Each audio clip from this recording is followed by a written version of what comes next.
बिस्मिल्लाहिर्रहमानिर्रहीम। अस्सलाम वालेकुम वरहमतुल्लाहि वबरकातुह। दोस्तों, अमेरिका का मुजस्समा आज़ादी, फ्रांस का एफल टावर और भारत का इंडिया गेट चंद ऐसी तारीखी इमारत हैं जो इन ममालिक के लिए एक यादगार की हैसियत रखती हैं। ऐसी यादगार इमारतें या हिस्टोरिकल मोनूमेंट्स कौमों की तारीख की अमीन होती हैं और माजी की कुर्बानियों की याद ताज़ा करती हैं। क़याम पाकिस्तान के बाद वैसे तो पाकिस्तान के तूल व अर्ज़ में कई ऐसी अज़ीमुश्शान और तारीखी इमारतें मौजूद थीं जो बर्र-ए-सग़ीर के मुसलमानों के माजी का पता देती थीं, लेकिन ज़रूरत इस बात की थी कि नई मुमलकत के हसूल की खातिर दी गई कुर्बानियों की याद में कोई ऐसी यादगार होनी चाहिए जो जद्दोजहद आज़ादी और तहरीक पाकिस्तान की अक्कासी करे। चुनाचे क़याम पाकिस्तान के 12 साल बाद जब मुल्की हालात कुछ साजगार हुए तो ऐन उस जगह जहां 1940 में करारदाद पाकिस्तान मंजूर हुई थी, एक ऐसी इमारत तामीर करने का फैसला किया गया जो आने वाली नस्लों को तहरीक आज़ादी की याद दिलाती रहे। इस यादगार को मीनार पाकिस्तान या यादगार पाकिस्तान कहा जाता है। दोस्तों, ये तारीखी मीनार कब, क्यों और कैसे तामीर किया गया, इस अज़ीमुश्शान मीनार बनाने की तजवीज़ किसकी थी, इस पर लागत कितनी आई, यही सब अब हम जानेंगे।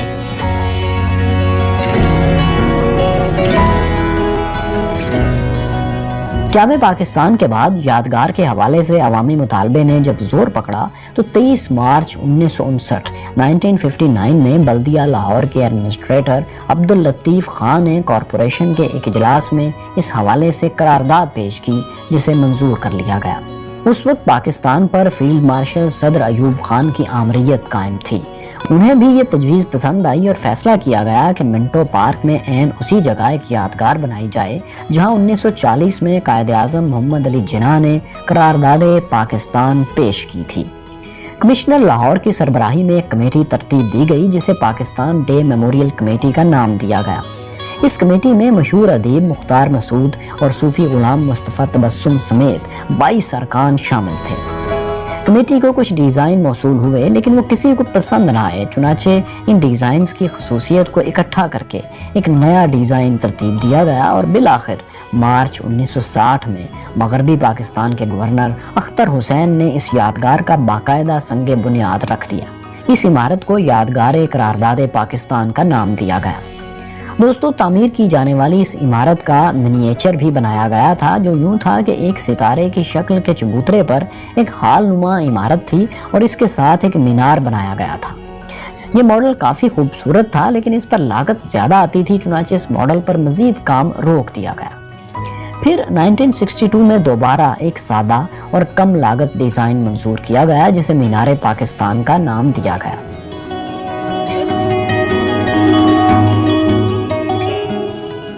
दोस्तों, दोबारा जिस डिज़ाइन पर काम शुरू किया गया वो यही डिज़ाइन था जो आज हमारे सामने मीनार पाकिस्तान की शक्ल में मौजूद है। ये design Saint Petersburg state university से फारिगुल तहसील एक माहिर तामीरात नसरुद्दीन खान ने तैयार किया था। बाद में नसरुद्दीन खान ने कज़ाफ़ी स्टेडियम का नक्शा बनाने में भी किरदार अदा किया। मीनार पाकिस्तान की तामीर के सिलसिले में उनकी फ़ीस तकरीबन 2.5 लाख रुपए बनती थी, लेकिन उन्होंने तमाम तामीराती काम बिला मुआवजा किया। उनकी इन्हीं खिदमात पर हुकूमत पाकिस्तान की तरफ से उन्हें तमगा इम्तियाज़ भी दिया गया। दोस्तों, मीनार पाकिस्तान की तामीर का ठेका तहरीक पाकिस्तान के एक सरगर्म रुकन मियाँ खालिक की कंपनी को मिला। मियाँ खालिक एंड कंपनी को ये एजाज़ हासिल था कि उन्होंने कज़ाफ़ी स्टेडियम और BRB नहर की तामीर में भी हिस्सा लिया था। मियाँ खालिक एंड कंपनी ने मीनार पर काम तो शुरू कर दिया लेकिन दरमियान में कई बार माली मुश्किलात की वजह से काम रोकना पड़ा, जिसका हल ये निकाला गया कि सिनेमा घरों और घोड़सवारी पर टैक्स लगा दिया गया। कुछ मुखय्यर हजरात की जानिब से तामीराती सामान की सूरत में भी मदद की गई और आखिरकार 1968 अक्टूबर में तकरीबन 70 लाख की लागत से ये अज़ीमुश्शान मीनार मुकम्मल हुआ। इसे पहली बार अवामुन्नास के लिए 23 मार्च 1969 को खोल दिया गया।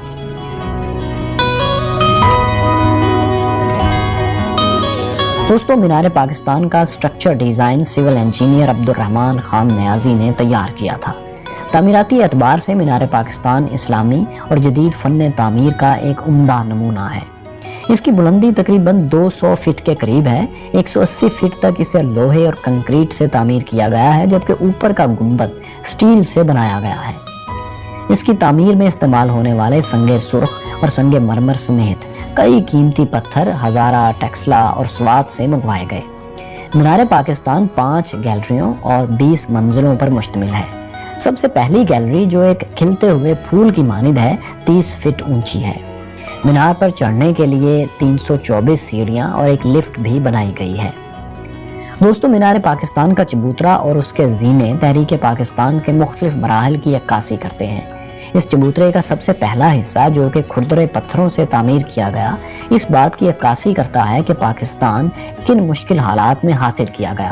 دوسرے حصے میں پتھروں کو ترتیب سے رکھا گیا ہے جو اس بات کی غمازی کرتا ہے کہ قوم متحد ہو چکی ہے۔ تیسرے حصے میں لگائے گئے پتھروں میں مزید صفائی پیدا کی گئی جو کہ قیام پاکستان کی علامت ہے، جبکہ چوتھے حصے میں سنگ مرمر کا استعمال کیا گیا ہے جو یہ ظاہر کرتا ہے کہ اس قوم کا مستقبل روشن اور چمکدار ہے۔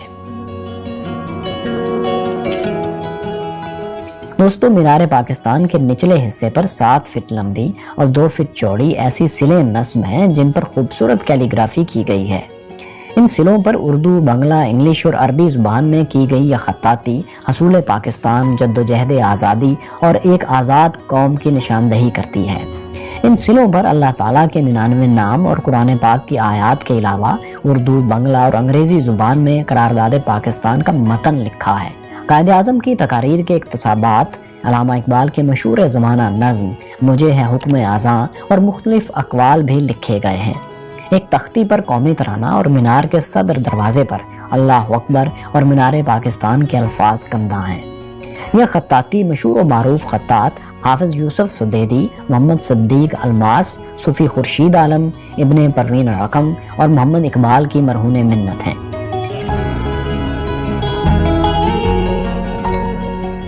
دوستو، 23 مارچ 1940 کو لاہور کے منٹو پارک میں آل انڈیا مسلم لیگ کا عظیم الشان تاریخی جلسہ منعقد ہوا، جس کی صدارت قائد اعظم محمد علی جناح نے کی تھی۔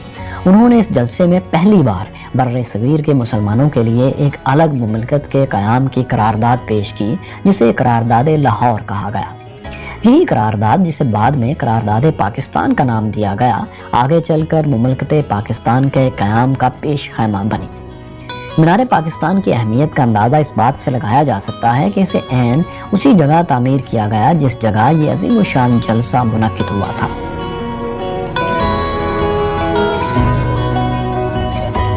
دوستو، منٹو پارک، جسے بعد میں شاعر مشرق علامہ محمد اقبال کی نسبت سے اقبال پارک کا نام دیا گیا، ایک وقت میں صرف 18 ایکڑ پر مشتمل تھا، لیکن بعد کی حکومتوں نے اس کی تزئین و آرائش جاری رکھی۔ شروع میں یہ تمام علاقہ ریزرویشن میموریل کمیٹی کے سپرد تھا۔ 1984 میں اس کا انتظام لاہور کے ترقیاتی ادارے لاہور ڈیولپمنٹ اتھارٹی نے سنبھال لیا۔ اس ادارے نے پارک میں موجود کئی تجاوزات کا خاتمہ کیا اور گرد و نواح کو مزید خوبصورت بنانے کے لیے مختلف اقدامات کیے۔ بچوں کے کھیلنے کے لیے پارک بنایا گیا، پھول، گیلریاں اور راہداریاں بنانے کے ساتھ ساتھ پارک میں موجود جھیل کو مزید وسعت دی گئی۔ یہ جھیل اب تقریباً 4000 فٹ لمبی اور 190 فٹ چوڑی ہے۔ دوستو، اس قومی یادگار کو ویسے تو ہر دور میں خوبصورت بنانے کے لیے اقدامات کیے گئے، لیکن 2015 میں حکومت پنجاب نے ایک میگا پروجیکٹ کے تحت اس کا مکمل نقشہ ہی بدل کر رکھ دیا۔ منصوبے کے تحت مینار پاکستان کے قریب موجود تمام تاریخی عمارتوں یعنی شاہی قلعہ، بادشاہی مسجد، حضوری باغ، مزار اقبال اور رنجیت سنگھ کی مڑی وغیرہ کو پارک کا حصہ بنا کر اسے گریٹر اقبال پارک کا نام دے دیا گیا۔ پاکستان کے قومی ترانے کے خالق حفیظ جالندھری کی آخری آرام گاہ بھی اسی میدان میں ہے۔ اس منصوبے پر ایک اندازے کے مطابق 981 ملین روپیز کی خطیر رقم خرچ ہوئی۔ تقریباً یہ 98 کروڑ سے زیادہ روپے بنتے ہیں۔ تکمیل کے بعد پارک کا رقبہ بڑھ کر تقریباً 120 ایکڑ تک ہو چکا ہے۔ سیاحوں کی دلچسپی کے لیے یہاں library, museum, boating point, Pakistan کا نقشہ اور ڈانسنگ فاؤنٹین بھی موجود ہیں۔ اس منصوبے کی تکمیل کے بعد اس پارک کی دیکھ بھال کا انتظام حکومت پنجاب کے ادارے پارکس اینڈ ہارٹیکلچر اتھارٹی کے حوالے کر دیا گیا ہے۔ دوستو، کسی بھی قوم کی یادگار اس کی قربانیوں، جدوجہد اور محنت کی غماس ہوتی ہے۔